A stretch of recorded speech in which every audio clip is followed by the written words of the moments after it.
हमें यह खन्नापुरवा में, यह बहुत पहले की बात है, जब बिजली नहीं रहा, एक दिन हम ईशा की नमाज पढ़ते रहे और 2 रकात पढ़ाए, मोमबत्ती जलत रहे, मोमबत्तियाँ जल के ख़त्म हो गए, बुझाई गए बंधेरा मस्जिद में।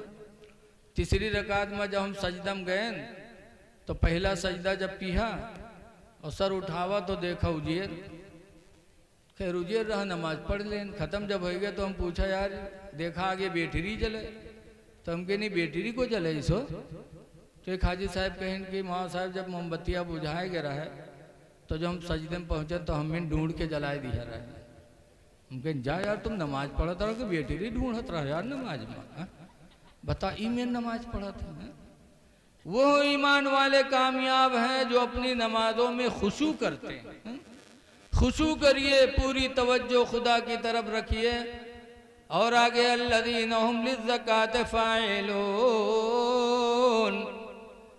और वो ईमान वाले कामयाब है जो अपने मालों की ज़कात अदा किया करते हैं।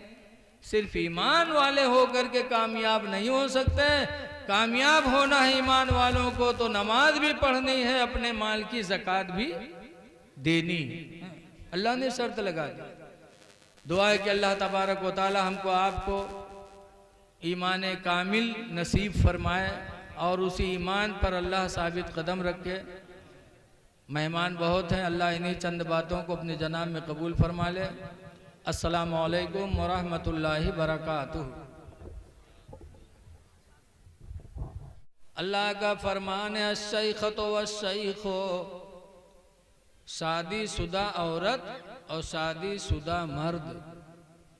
शादी होने के बाद अगर कोई ज़िना में पकड़ जाए, शादी से पहले ज़िना में पकड़ा जाए तो कुरान कहता है ज़ानियतु वज़्ज़ानी फ़जलिदू कुल्ला वाहिदिम मिनहुमा मियता जल्दा, कि ज़िना कराने वाली ज़िना करने वाले अगर शादी से पहले मिले तो उनको 100 कोड़ा मारो। और अगर शादी के बाद ज़िना हो जाए, जैसे बहुत से मनहूस है, घरे में हरुआ है दूसरे घरे परे रहा था, इतने बड़े बेगैरत होते हैं, उनको कोई हया शर्म नहीं। तो शादी के बाद अगर कोई ज़िना में पकड़ा जाए तो अल्लाह का फरमान है अश्शैख़तु वश्शैख़ु, शादीशुदा मर्द और शादीशुदा औरत, इज़ा ज़निया जब वो ज़िना करें, फ़रजुमूहा नकालम मिनल्लाह, तो उन दोनों को पत्थर मार मार के मार डालो। नकालम मिनल्लाह, अल्लाह ताला की तरफ से यही सज़ा है।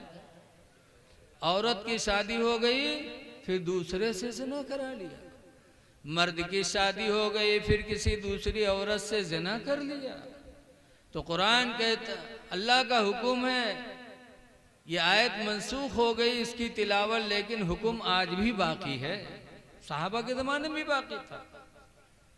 तो हज़रत उमर फारूक आज़म ने खुदा का फरमान सुनाया कि शादी होने के बाद जो ज़िना में पकड़ा जाए उसे पत्थर मारो, इतना मारो कि मर जाए, अल्लाह की तरफ से सज़ा यही है। उस औरत ने कहा अमीरुल मोमिनीन, मैं अल्लाह की सज़ा को कबूल करने के लिए हाजिर हूँ, आप अल्लाह का सज़ा मेरे ऊपर नाफिज करिए। हज़रत उमर रज़ियल्लाहु ताला अन्हु ने हुक्म दिया, मदीने के लोग पत्थर ले लेके उस औरत को मारने के लिए खड़े हो गए, चारों तरफ से पत्थर बरसने वाले थे। इतने में हज़रत अली शेर खुदा आ गए। हज़रत अली जैसे आए और उस औरत के पेट पे निगाह पड़ी, पेट बड़ा था, समझ गए इसके पेट में बच्चा है। फौरन आते आते कहते हाँ रुको रुको, क्या हो रहा है, क्या होने जा रहा है, रुक जाओ सब लोग। सबको रोका हज़रत अली शेर खुदा ने। हज़रत उमर फारूक आज़म अमीरुल मोमिनीन है, पूरी दुनिया के प्रधानमंत्री बादशाह, उनसे कहते हैं अमीरुल मोमिनीन ये क्या होने जा रहा है। हज़रत उमर ने कहा अली, इसके पेट में जो बच्चा है ज़िना का है, इसकी शादी हो चुकी है, इसलिए अल्लाह का हुक्म है कि इसे पत्थर मार मार के मार डालो। तब हज़रत अली कहते हैं अमीरुल मोमिनीन ये हुक्म इलाही ज़रूर है कि शादी होने के बाद अगर ज़िना में पकड़े जाएं तो पत्थर मारो, इतना मारो कि मर जाए। लेकिन अगर ज़िना से हमल रुक जाए तो रसूलुल्लाह सल्लल्लाहु अलैहि वसल्लम ने फरमाया है कि अगर हमल रुक गया है तो बच्चा पैदा होने से पहले औरत को पत्थर न मारा जाए। जब बच्चा पैदा हो जाए तब औरत को पत्थर मारा जाए, इसलिए कि ज़िना में कसूर औरत का है, उस पेट में बच्चे का कोई कसूर नहीं है। नबी ने फरमाया जब तक बच्चा पैदा न हो जाए तब तक औरत को सजा न दी जाए। गुनहगार औरत है, पेट का बच्चा नहीं है, बेगुनाह को कैसे मारा जाएगा।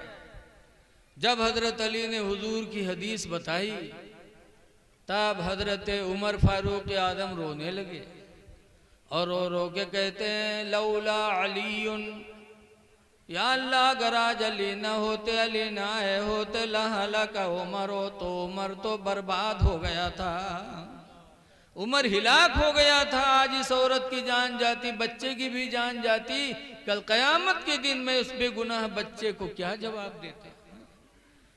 अली ना आए होते तो उमर हिलाक हो गया था। पता चला कि सहाबा दीन की बात बताने वाले का एहसान मानते थे।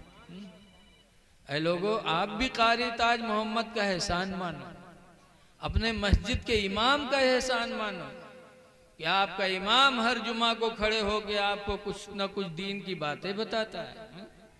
मदरसे के मुदर्रिस का एहसान मानो कि आपके बच्चों को इल्म दीन से संवारते हैं। एहसान मानो, ये बहुत बड़ी दौलत है जो आज इन बच्चों के सीने में अल्लाह ने महफूज फरमाया है। इसलिए लोगों, इदारों को न भूलो, मदरसों की तरफ हमेशा अपनी तवज्जो रखो। कहीं का भी कोई मदरसा सुन्नी हो तो उसकी ज़रूर मदद करते रहो, इसलिए कि वहाँ से दीन फैलता है। उस मदरसे का एहसान मानो। मैंने कुरान की एक आयत पढ़ी है। आज बहुत से लोग कामयाब किसको कहते हैं? कोई के भट्ठा चले लागे तो कहते फलनवा तो कामयाब होगा, कोई के कंपनी चल गई तो कहते फलनवा तो बहुत कामयाब है, किसी को सरकारी नौकरी मिल गई तो कहते फलनवा तो बहुत कामयाब है। लेकिन कुरान ने किसको कामयाब कहा? अल्लाह ने किसको कामयाब कहा है? जिसको कुरान कामयाब कह दे, मेरा खुदा कामयाब कह दे, कामयाब वही माना जाएगा। कुरान ने किसको कामयाब कहा? अल्लाह ताला फरमाता 18वां पारा के शुरू में, क़द अफ़लहल मोमिनून, ईमान वाले कामयाब हो गए, ईमान वाले कामयाब हो गए। आज ये इस जलसे का नाम है कंजुल ईमान, यही तो है, कंजुल ईमान कॉन्फ्रेंस है। ईमान का खजाना इसके अंदर लोगों को दिया जाएगा। अभी हजरत आएंगे और आपको बिल्कुल पिलाएंगे इंशाअल्लाह। क़द अफ़लहल मोमिनून, ईमान वाले कामयाब हो गए। कामयाब ईमान वाला है। ईमान ये बहुत बड़ी दौलत है, बहुत बड़ी दौलत है। इसीलिए हजरत इमाम आदम अबू हनीफा जो हम सब के इमाम हैं, एक जगह तकरीर कर रहे थे, ऐसे जलसा होता रहा, तकरीर करते रहे, इतने में एक बुढ़िया अपन छगड़ी लेके आएंगे, ओके छगड़िया के दाढ़ी रहे लायक सामने ठड़ियाए थे। इसके इमाम साहब ही बताओ कि तुम्हारी दाढ़ी बढ़िया है कि हमारे बकरिया की दाढ़ी बढ़िया है? हम लोग हो तो झपड़ियाए दी बुढ़िया का। लेकिन इमाम आदम अबू हनीफा बहुत संजीदा इंसान थे, बहुत संजीदा थे। उन्होंने फरमाया, बूढ़ी माँ सुनो, अगर मैं ईमान पर दुनिया से गया, अल्लाह ने मुझे ईमान पर उठाया, तो मेरी दाढ़ी तुम्हारी बकरी की दाढ़ी से कई दर्जा अच्छी है। और अगर खुदा ने क़यामत के दिन मुझे बेईमान अगर अल्लाह न करे, अगर मैं बेईमान हो के दुनिया से गया, तो तुम्हारी बकरी की दाढ़ी मेरी दाढ़ी से बहुत अच्छी होगी। इमाम आदम जो हम सबके इमाम हैं, वह भी वो उन्हीं का इमाम मानत है, सुन्नियों उन्हीं का इमाम मानत है। बोलो मानत है कि नहीं मानत है? और उन्होंने कहा कि अगर मैं ईमान पर गया तो मेरी दाढ़ी तुम्हारी बकरी की दाढ़ी से अच्छी, और अगर मैं बेईमान हो कि खुदा न करे कहीं चला गया तो तुम्हारी बकरी की दाढ़ी मेरी दाढ़ी से अच्छी। पता चला इमाम आदम ने साबित कर दिया कि चाहे नमाज हो चाहे रोजा हो, सारी चीजों का दारो मदार ईमान पर है। इसीलिए कुरान भी कहता है कद अफ़लहल मोमिनून, कामयाब तो ईमान वाले हैं। अपना ईमान मजबूत करो। आज ईमान के लुटेरे बहुत घूम रहे हैं। आज मोबाइल का जमाना है, बहुत से अहले हदीस गुमराह तरह तरह की बात अपने मन की मोबाइल में फैला देंगे और नीचे लिख देते हैं अल हदीस, बुखारी की हदीस, मुस्लिम की हदीस, और बात उनके मन की होती है। अब आदमी देखता है तो कहता है अरे ये तो बुखारी शरीफ में है, अरे ये तो मुस्लिम शरीफ में, और ये देख करके मुसलमान गुमराह हो जाता है।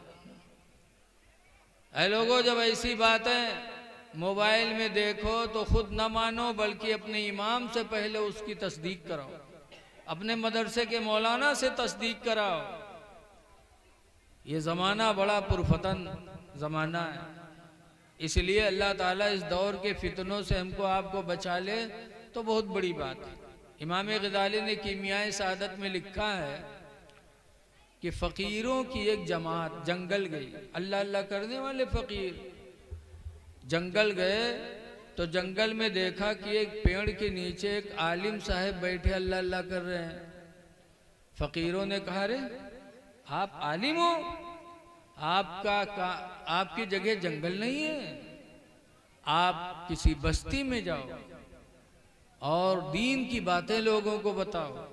ये जंगल हम फ़कीरों की जगह, हम फ़कीर लोग बैठ के इसके अंदर अल्लाह अल्लाह करेंगे, तुम आलिम हो, आलिम का काम है कौम में जा करके दीने रसूलुल्लाह को फैलाना, जाओ।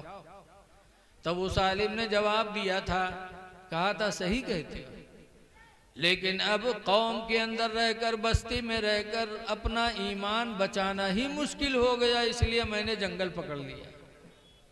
तो ईमान बचाना बहुत मुश्किल काम है, और जिसका ईमान बच गया समझ जाओ दुनिया में भी कामयाब, आखिरत में भी कामयाब। इसलिए ईमान बचाने की कोशिश करो। ईमान के लुटेरे बहुत घूम रहे हैं। अभी हजरत अल्लामा मिसबाहुल हक साहब ने नबी के पसीने की बात की।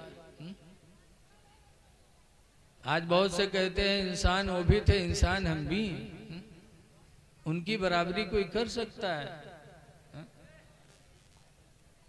हजरत अनस के घर सरकार की दावत हुई। अनस के घर सरकार लेटे थे, खाना खाने के बाद पसीना बहा तो उस अनस की माँ उम्मे सुलैम उठी और हुजूर का पसीना पोंछ पोंछ के शीशी में रखने लगी।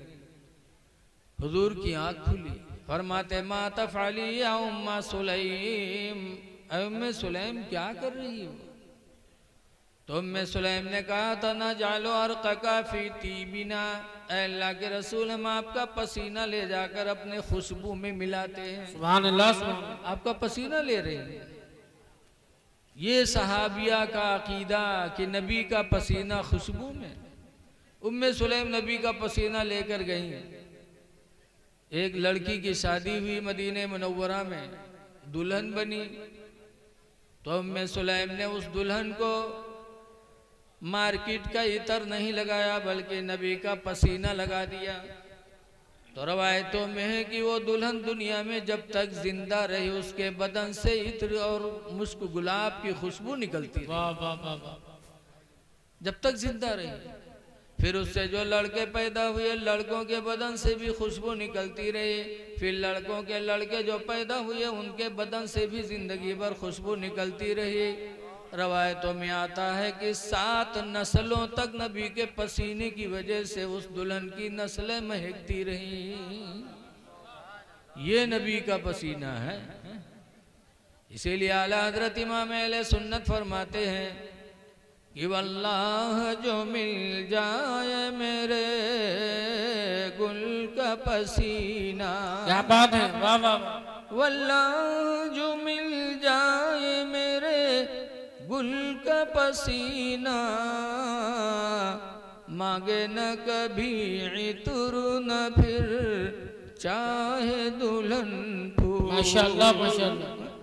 ये नबी का पसीना है। लेकिन कहा था जय वो उन्हें इंसान रहा, मुँह इंसान रहा। पसीने की बराबरी आप नहीं कर सकते। ये सहाबा का ईमान था कि नबी का पसीना ले जाके लगाते थे खुशबू में।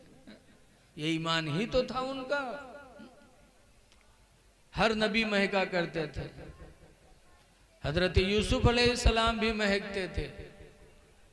इसीलिए जब हजरत यूसुफ अलैहिस्सलाम जंगल में गए थे बादशाह बनने के बाद, और जुलेखा मिस्र की जंगल में एक पेड़ के नीचे बैठी रो रही थी हजरत, और रोते रोते नाबीना हो गई थी, बूढ़ी हो गई थी। हजरत यूसुफ जब घोड़े पे सवार होकर के मिस्र की जंगल में सैर के लिए गए तो यूसुफ अलैहिस्सलाम की खुशबू जुलेखा तक पहुंच गई और खुशबू से यूसुफ को पहचान लिया। तब जुलेखा ने एक बोली बोली थी। जुलेखा की बोली कुरान करीम 12वां पारा में अल्लाह ने नकल फरमाया है। यूसुफ अलैहिस्सलाम की खुशबू सुनकर के जुलेखा ने कहा था, सुबहान मन जालल अबीद मुलूका, पाक है वो परवरदिगार जिसने यूसुफ जैसे गुलाम को बादशाही अता फरमा दिया। अल्लाह अल्लाह। गुलाम थे लेकिन अल्लाह ने इन्हें सल्तनत अता कर दी। व सुबहान मन जालल मुलूक अबीदा, और पाक है वो परवरदिगार जिसने मुझ जैसी मलका को नौकरानी बना दिया। जब जुलेखा की बोली यूसुफ अलैहिस्सलाम ने सुना तब जुलेखा के पास हजरत यूसुफ तशरीफ ले गए। पूछा था जुलेखा क्या हाल है? तब जुलेखा ने कहा था, यूसुफ जानते हो कि तुम्हारी याद में मैंने जंगल को बसेरा बना लिया और तुम्हारी याद में रोते रोते मैंने आंखों की बीनाई गंवा दिया। जवानी चली गई, बुढ़ापा आ गया यूसुफ, आंखों की बीनाई खो दिया मैंने तुम्हारी मोहब्बत में रोते रोते। तब यूसुफ अलैहिस्सलाम ने कहा था, जुलेखा मेरे लायक कोई खिदमत हो तो बताओ। तब जुलेखा ने कहा था, यूसुफ जिस खुदा ने तुम्हें गुलामी से निकाल कर मिस्र का बादशाह बनाया है उसी खुदा से दुआ कर दो कि अल्लाह ताला हमारी गई हुई आंखों को वापस फरमा दे कि मैं जी भर के तुमको देख लूं। यूसुफ अलैहिस्सलाम ने दुआ मांगी तो अल्लाह ने यूसुफ अलैहिस्सलाम के वसीले से जुलेखा की आंख को वापस फरमा दिया। ये बैलवन से कहा कौन अंधा के लिए दुआ मांग दे वो के आंख वापस आ जाए। इंसानों में भी बैल होते हैं। हमारे एक तो बैल जो सड़वे टहरत हो तो हइये हैं, और हमरे तुमरे में यहाँ बैल बहुत से मौजूद है। हमारे उधर नवाबगंज के पास फिर बितनी एक जगह है, वहाँ एक मदरसा चलता है। बहुत बड़े आलिम उसको चला रहे थे हजरत अल्लामा कारी अली हसन फारूकी अलैहि रहमा। मदरसे में देहात ही के बच्चे आते हैं, शहर के बच्चे तो कॉलेज में जाते हैं, तो देहात के बच्चे उसमें पढ़ते थे। कारी अली हसन साहब पान खाए टहल लेते, थूकने का मौका आया तो एक बच्चे से कहा है बेटा जाओ कमरे से उगलदान उठा लाओ। अब वो देहात के लड़का उगलदान कहा जाने कौन मेरे होते, उगवा कमरा में से ढूंढ के चलाओ, कहीं सुमा उगलदान नहीं है। हजरत ने बताया उसी में रखा जा, तो दोबारा फिर गए, फिर चला, वो पहचानते नहीं रहे।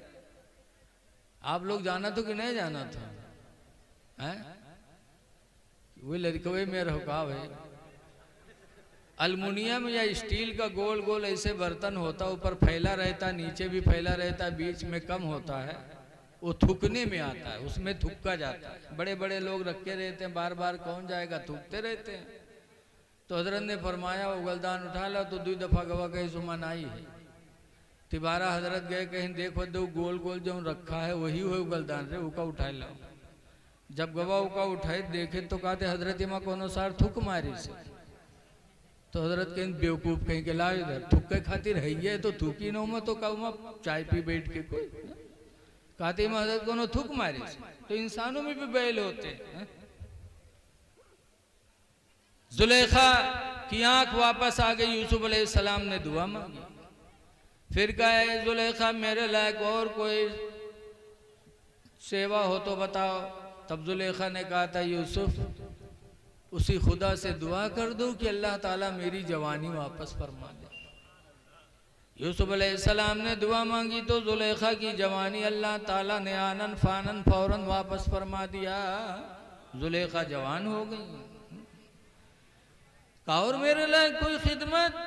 यूसुफ अलैहिस्सलाम ने जब पूछा और कोई खिदमत तब जुलेखा ने कहा था यूसुफ तीसरी हसरत यह है कि तुम मुझे अपने निकाह में कबूल कर दो।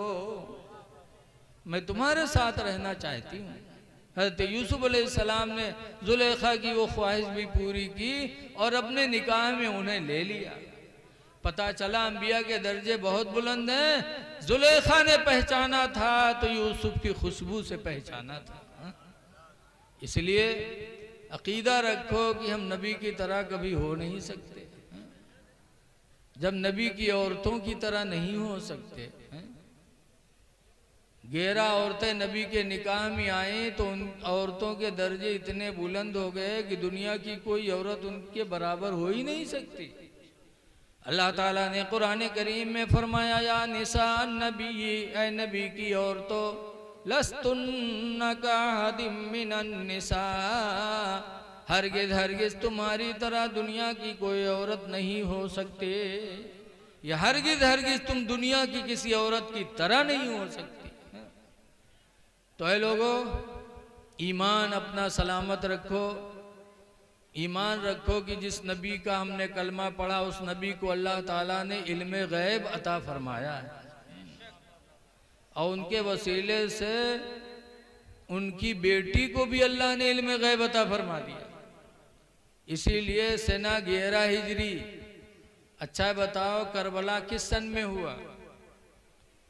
61 हिजरी में करबला का मामला हुआ और 11 हिजरी में रसूलुल्लाह की बेटी फातिमा का इंतकाल हुआ। 50 साल बाद जो होने वाला था फातिमा ने पहले ही बता दिया। हजरत अली शेर खुदा रदी अल्लाह ताला अन्हु की रमज़ान की 3 तारीख को बुलाया और कहा है अल्लाह के शेर अली आज की रात मेरे इंतकाल की रात है। आज रात में दुनिया से रुखसत हो जाऊंगी लिहाजा अली मेरी कुछ वसीयतें सुन लो। पहली वसीयत यह है कि मेरे मरने के बाद हसन हुसैन को मारना नहीं। एक माँ को अपनी औलाद से बहुत मोहब्बत होती है। पहली वसीयत यह है कि मेरे मरने के बाद हसन हुसैन को मारना नहीं।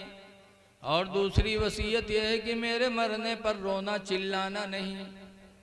मना किया था खातून जन्नत ने रोने से, इसलिए कि बहुत से लोग हैं जो महतारी बाप के मरे पर कम रो थे, मेहरुआ के मरे पर ज्यादा रो थे।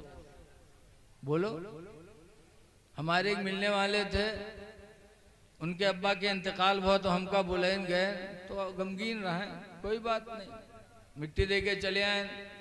उसके बाद उनके महतारी मरी तब गए, तब वो गमगीन थे, मिट्टी दे के चले आए। कुछ दिन के बाद उनके मेहरुआ मरी। जब उम्मा पहुँचे तो जैसे देखें वैसे दौड़े और लपटी आएगी कहें ओ मौलाना साहब हम तो यतीम हो गए, ओ मौलाना साहब हम यतीम हो गए। हम कहें ये चूती एक देखो, जब बप्पा मरे तब नहीं यतीम भवा, महतारी मरी तो नहीं यतीम भवा, मेहरुआ मर गए तो यतीम हो गए। तो फातिमा ज़हरा रदी अल्लाह ताला अन्हा ने फरमाया ऐ अली मेरे मरने पर रोना चिल्लाना नहीं, मना कर दिया था। आला हजरत भी फरमाते हैं रोने से कुछ होता नहीं। इरशाद फरमाते हैं आँखें रो रो के सुजाने वाले अल्लाह अल्लाह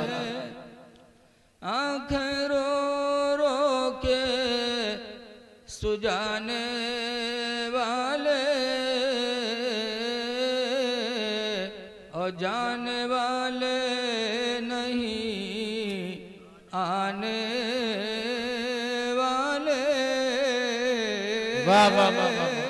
नारे तकबीर, नारे रिसालत, मसलके आला हज़रत, कंजुल ईमान कॉन्फ्रेंस, इश्ने दस्तार बंदी, हज़रत अल्लामा मुफ्ती रफीक आलम साहब क़िबला खन्नापुरी, उलमाए अहले सुन्नत। सुभान अल्लाह। रोना चिल्लाना नहीं। आजकल सब रोते हैं और ज्यादातर को रोत है जाना तो ही। बच्चे के जब तक शादी नहीं होते तब तक तो बड़े प्यार से अब्बू अब्बू, अम्मी अम्मी, और जहाँ फूल जहाँ घर में आई और काने फूंक छोड़ी उनकी बुढ़िया बुढ़वक पीछे कब तक करे रही। बस यक्के फूंक में नौजवान का लेके अलग हो जाता। फिर अब्बा अम्मा से कोई मतलब नहीं। लेकिन जब एक जमाना गुजरने के बाद जब उसके सास ससुर का इंतकाल होता है तब वो पतो यह रोवत है। बोलचाल बंद की है, कोई मतलब नहीं। और जब सास मरी है ससुर मरी है तब पतो हुआ रोई जय अररा गिरी धुआं से, फिर उठी है फिर गिरी भड़ाम से। लागत है यहो साथ चल जाए। ये मक्कारी न हो तो क्या हो बोलो। जिंदगी में तो तुमने सताया। ऐसे लड़का जब तक बाप खाने वाला है तब तक नहीं पूछता, और जब बाप अस्पताल में होता है, गले से खाना नहीं जाता, आखिरी वक्त होता है, तब वही नौजवान लेके दूध घुसेरी चम्मच से, तो बाप का दिल नहीं जलता है कि जब मैं खाने लायक था तब तूने कोई तवज्जो मेरी तरफ नहीं किया। हाय अफसोस जब आज मेरे हलक से कुछ नहीं जा रहा है तब तुम मुझे दूध पिला रहा है। ऐ लोगों, रहते दुनिया अपने माँ बाप को राजी करने की कोशिश करो। बहरहाल फातिमा ज़हरा ने कहा मेरे मरने के बाद रोना चिल्लाना नहीं, सीटी बंद कर दो भैया माइक वाले। और तीसरी वसीयत किया जिसको गौर से सुनिएगा। तीसरी वसीयत किया था फातिमा ज़हरा ने कि अली मेरे मरने के बाद एक तंदुरुस्त औरत से शादी कर लेना जिससे एक लड़का पैदा होगा, उसका नाम अब्बास अलम बरदार होगा।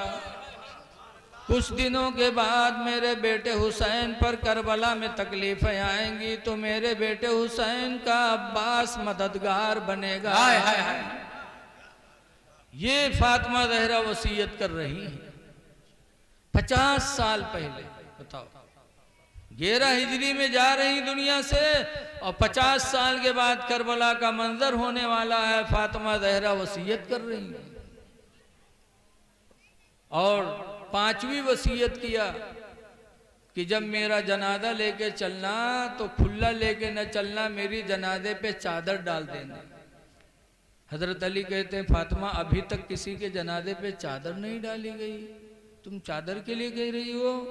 खातून जन्नत ने कहा था कि अली जिंदगी गुजर गई, किसी अजनबी शख्स ने मुझे नहीं देखा, तो मैं नहीं चाहती कि मेरे मरने के बाद मेरे जनाजे को कोई अजनबी शख्स अपनी निगाह से देखे। इसलिए मैं चाहती हूँ कि मेरे मरने के बाद मेरे जनाजे पे चादर डाल देना। तभी से चादर का इजाद हुआ।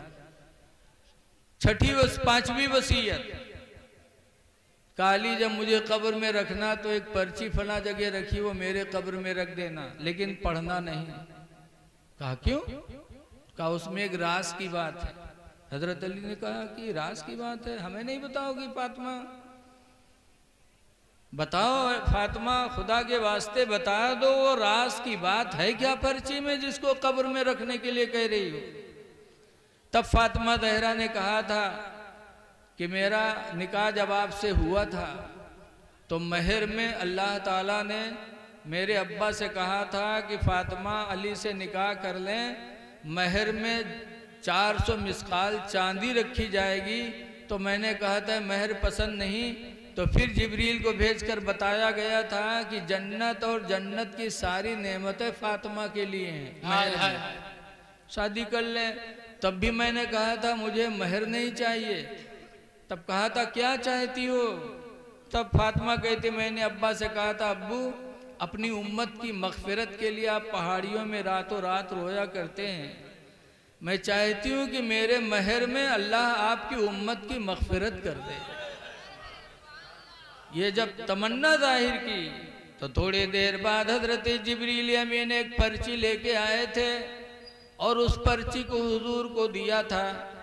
उस पर्ची में अल्लाह ने लिखा था जअलतु शफाअत उम्मती मुहम्मदिन सदाक़ा फातिमा, कि मैंने फातिमा की महर में मोहम्मद की उम्मत की मैंने मग़फ़िरत कर दिया। नारे तकबीर, नारे रिसालत, मसलके आला हज़रत, फैज़ाने पंजतने पाक, जश्ने दस्तार बंदी। वाह वाह वाह। अली उस पर्ची को मैंने बहुत संभाल के रखा है। बताओ अब आजकल मेहरवन के यहाँ जमीन के बैनामा कराए के बैनामा कागज दो, 2 महीने के बाद पूछो कागजबा उठाएला तो कहीं 2 थी दही दिया रहा मिलते नहीं, बैनामा कागज खोए देते। और फातिमा ज़हरा ने एक मुख्तसर सी पर्ची को संभाल के रखा, काली मेरे कब्र में रख देना ताकि कल क़यामत के दिन अगर मेरे अब्बा का एक उम्मती अगर जहन्नम में जाएगा तो मैं रब के सामने पर्ची लेके खड़ी हो जाऊंगी कि मेरे परवरदिगार मेरे महर में तूने मेरे अब्बा की उम्मत की मग़फ़िरत रखी थी, फिर मेरे अब्बा का उम्मती जहन्नम में कैसे जाए, रख देना। इसी हदीस से इसी रवायत से कब्र में जो अहदनामा रखा जाता है ये वहीं से साबित है कि कब्र में जो हम लोग अहदनामा रखते हैं वो खातून जन्नत ने पर्ची रखी थी, तो आज हम अहदनामा रखते हैं ताकि अल्लाह की रहमत हम पर मुतवज्जा हो जाए। लेकिन कुछ लोग नए सुधरत हैं, क्या किया जाए, फातिहा करो तो वहू का कहा था फातिहा का हुआ पहुँच जाते। जैसे हमारे गांव में एक जुठारी बाबा रहे, झूठ ज़्यादा बोलत रहा तो गांव वाले बाबा के नामे रख दिन जुठारी बाबा। एक दिन 4-5 ठोरे पहुँचे वही बैलवे और कहे लगे बाबा ये खाना सामने देखे काहे फातिहा करो, तो ये खाना का कबर में जाते का, तो जाहिल ना जुठारी बाबा। तो कहें हाँ भैया जब रखा था तो कबर में जैते हुई, तो कहीं जात हुई तो खईतो हुई है मुर्दा, तो कहें हाँ भैया जय तो खईबे करी हैं, तो कहीं जब खात हुई हैं तो कब्र में हगतो हुई हैं, बड़े ढीठ होते हैं। तो जुठारी बाबा कहें हाँ भैया खई हैं तो हगबे करी हैं, तो कहीं तुमरे मुर्दन के कब्र में बड़ी गंदगी रहा थे। तो जुठारी बाबा कहने भैया गंदगी ना रहा थे, कहीं काहे, कहीं हम लोग फातिहा करी थे कब्र में खाना जाते हैं, हमार मुर्दा खात हैं हगत हैं, और तुम लोग कुछ करत नहीं हो तो तुम्हार मुर्दा भूखे पड़े रहा थे, तो वही का दौरू साफ किया करत, यहाँ से आमदनी वहाँ से खर्चा। जाहिल को जाहिल ही जवाब दे सकता है। कहा था फातिहा रखा तो देख फातिहा के खाना कब्र में जाते का। अरे अभी भी कुर्बानी आपने किया है, कुर्बानी का जानवर ज़बह करने के बाद आप दुआ मांगते हो अल्लाहुम्मा तक़ब्बल हाज़िहिल उज़हिया, अल्लाह इस कुर्बानी को तू अपनी बारगाह में कबूल फरमा ले। मांगते हो कि नहीं मांगते? तो कई बकरवा हूँ उठ के चला जाता है, बकरा नहीं जाता। कुरान में है लयनालल्लाह लुहूमुहा, हरगिज हरगिज कुर्बानी का गोश्त अल्लाह के यहाँ नहीं जाता, वला दिमाउहा, और न तो कुर्बानी के जानवर का खून अल्लाह के यहाँ जाता, न खून जाता न गोश्त जाता। जब जाते नहीं तो कुर्बानी करावत का है। लेकिन आगे अल्लाह फरमाता कुरान में वलाकिन यनालहु तक़वा मिनकुम, लेकिन तुम्हारी दिल की परहेजगारी खुदा के यहाँ जाती है। तुम्हारा दिल का सौदा बारगाह मौला में जाता है कि मेरे बंदे ने मेरी रजा के लिए अपने माल की कुर्बानी की है, तो अल्लाह उसे कबूल फरमा लेता है। तो ऐसे हम लोग करते हैं। बहरहाल फातिमा ज़हरा की वसीयतें पूरी हो गई। जैसे वसीयत पूरी हुई मलकुल मौत आ गए। हदीस पाक में लम्मा नज़ल अलैहा मलकुल मौत, जब मौत का फरिश्ता फातिमा के दरवाजे पे नाजिल हुआ, वक़रअल बाब, और फातिमा के दरवाजे को खटखटाया। फातिमा पूछती कौन? बताया मैं मलकुल मौत रूह निकालने आया हूँ। तो फातिमा ने कहा था कि जिंदगी गुजर गई, किसी अजनबी ने मेरा चेहरा नहीं देखा, इसलिए मैं नहीं चाहती कि आखिरी वक्त मलकुल मौत मेरा चेहरा देखे। फातिमा ने दरवाज़ा नहीं खोला, मलकुल मौत वापस चला गया। हदीस में फ़क़बदल्लाह रूहहा, तो खुद अल्लाह ने फातिमा की रूह को कब्ज़ फरमाया। फातिमा रुखसत हो गई 11 हिजरी में, और फातिमा के इंतकाल के बाद हज़रत अली ने एक शादी किया एक तंदुरुस्त औरत से, फिर उससे हज़रत अब्बास पैदा हुए। जैसे फातिमा ने कहा था वैसे वो पैदा हुए। जब पैदा हुए बड़े खूबसूरत थे हज़रत अब्बास अलमबरदार। ख़ानदान के हर लोग खुश, आते थे गोदी में लेते थे, लेकिन अब्बास की आंखें बंद थी तो पूरे ख़ानदान को गम कि इतना खूबसूरत बच्चा अब आँखों से माजूर है। सब लोग गोदी लेते थे, खुश भी होते थे, गमगीन भी होते थे। इतने में हज़रत इमाम हुसैन भी अपने भाई को गोदी में लेने के लिए गए, और इमाम हुसैन ने जैसे अब्बास अलमबरदार को गोदी में लिया, जैसे अब्बास को हुसैन की खुशबू मिली, वैसे अब्बास ने आंखें खोल दी। और खोली तो सबसे पहले अब्बास ने दुनिया में क्या देखा? इमाम हुसैन का चेहरा देखा। सबसे पहला चेहरा देखा हज़रत अब्बास ने, हुसैन की गोदी में आँख खोली। इसीलिए जब 50 साल के बाद करबला का मंजर हुआ और हज़रत अब्बास पर यजीदियों ने तीरें बरसाई, हज़रत अब्बास जब घोड़े से नीचे आए तब पुकारा था, या मौला हो अदरिकनी, ऐ मेरे आका मेरी खबर लो।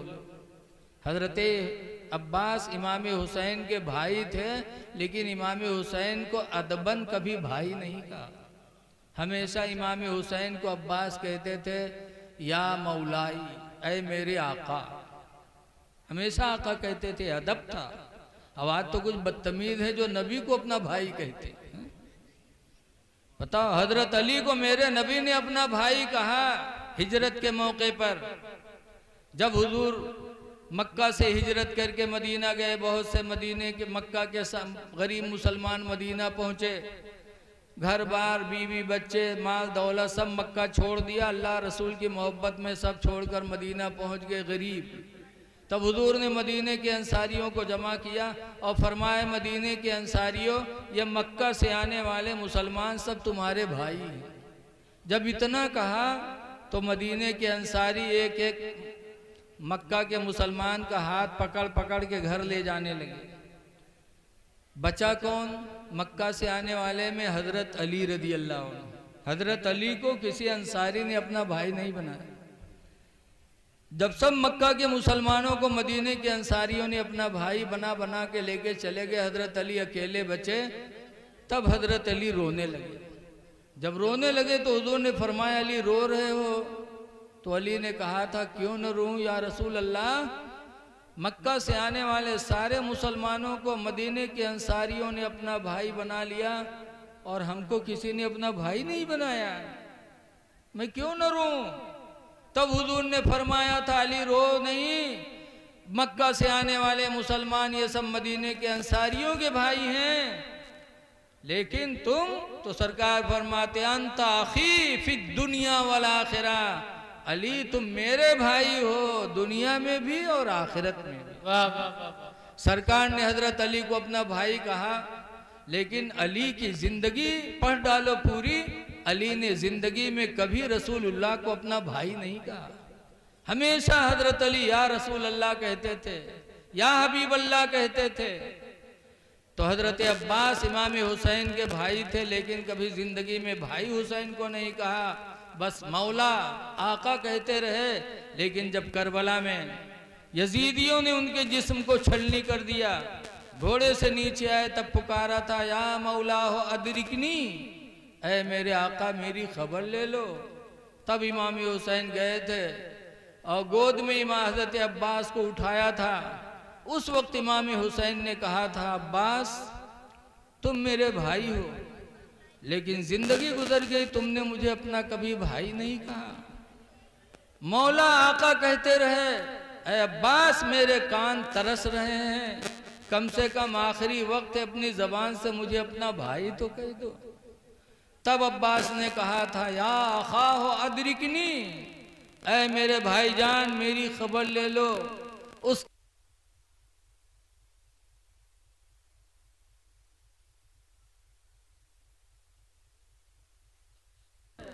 कि जिसकी गोद में अब्बास ने आंखें खोली थीं, आज उसी की गोद में अब्बास की आंखें हमेशा के लिए बंद हो रही हैं। और उसके बाद जिस्म से रूह निकल गई, इमाम हुसैन की गोद में शहीद हो गए। इन्ना लिल्लाहि व इन्ना इलैहि राजिऊन।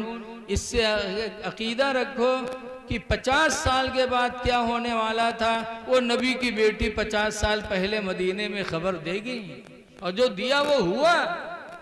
तो नबी का इल्म गैब तो है ही है, अल्लाह ने नबी के वसीले से नबी की औलादों को भी इल्म गैब अता फरमा दिया। इसलिए लोगों अपना अकीदा अच्छा रखो। बस कुरान का आयत का तर्जमा सुन लो। अल्लाह फरमाता है, क़द अफ़लहल मोमिनून, ईमान वाले कामयाब हो गए। आप लोग बहुत खुश हुए कि हम लोग कामयाब हैं, लेकिन आगे शर्त लगी, क्या? कौन ईमान वाले कामयाब हैं? अल्लाह फरमाता, अल्लज़ीना हुम फ़ी सलातिहिम ख़ाशिऊन, वो ईमान वाले कामयाब हैं जो अपनी नमाजों में खुशू किया करते हैं। वो ईमान वाले कामयाब है जो नमाजों में खुशू करते हैं। खुशू का मतलब कि जब नमाज पढ़ते हैं तो उनकी पूरी तवज्जो खुदा की तरफ होती है, तो वो कामयाब है। और जो नमाजें नहीं पढ़ा थे, बताओ उनके क्या हाल है? कुरान ने शर्त लगा दिया, लिहाजा ईमान वालों अपने नसीब पे नाज करो कि अल्लाह ने आपको ईमान वाला बनाया है, इसलिए नमाज को पढ़िए और नमाज में अपने रब की तरफ पूरी पूरी तवज्जो रखिए, खुशू खुजू करिए। लेकिन आज लोग नमाज भी पढ़ते हैं और पूरे मस्जिद के मुआयनों की हकरत। देखो करिए यार, वहाँ पढ़ो करिए नमाज।